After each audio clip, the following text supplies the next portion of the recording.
السلام عليكم ورحمة الله تعالى وبركاته. مرحبا بكم في قناتكم استفادة عامة مع معلومة جديدة وإفادة جديدة وفيديو جديد. في هذا الفيديو هذا غادي نهضروا على واحد السابقة من نوعها اللي أول مرة غتوقع، اللي هو تأمين خاص بمستعملي التروتينيت الكهربائية في المغرب.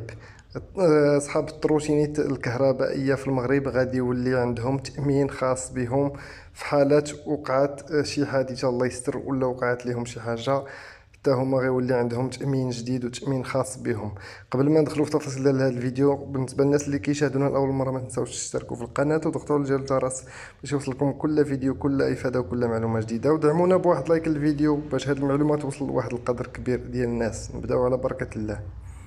كيف ما كتعرفوا فهاد الخطوة فواحد الخطوة مبتكرة اللي هي الأولى من نوعها، أعلنت شركة تأمين مغربية رائدة على إطلاق منتوج تأميني خاص بمستعملي التروتينيت الكهربائية في مبادرة كتهدف لتعزيز السلامة المرورية وتشجيع نمط التنقل الإيكولوجي داخل المدن الكبرى.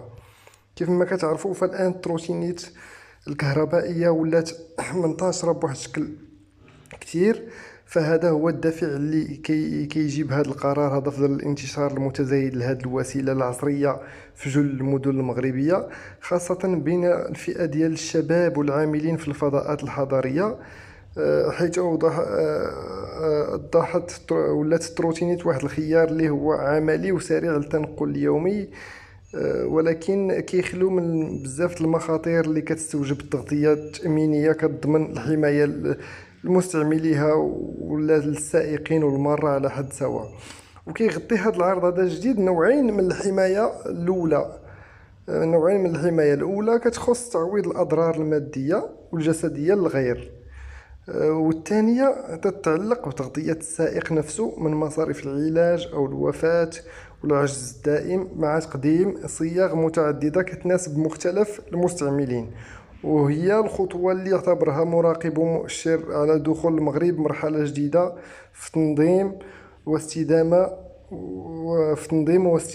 وسائل التنقل الحديثة. هذا ما كاين في هذا الفيديو هذا. بالنسبه اللي عجبتكم هذه المعلومه هذه ولا لاول مره غتشوفوها، فبارطاجيوها مع ناس اخرين واللي مستعملين هاد التروتينات هادو باش يمشيو يامنوا هاد سميتو ديالهم. فصراحه الشركه ما عرفناهاش باش ما نحاولوش نديروا لها شي اشهار ولا شي حاجه. المهم ان هذا التامين هذا ولا فيمشيو يقلبوا على الشركات اللي دايرين هذا التامين ويحاولوا يامنوا راسهم باش لا قدر الله وطرات لهم شي حاجه يكونوا مأمنين بعدا ويتعوضوا من جميع الأضرار. هذا ما كاين، وإلى اللقاء في فرصة وفي فيديو جديد إن شاء الله.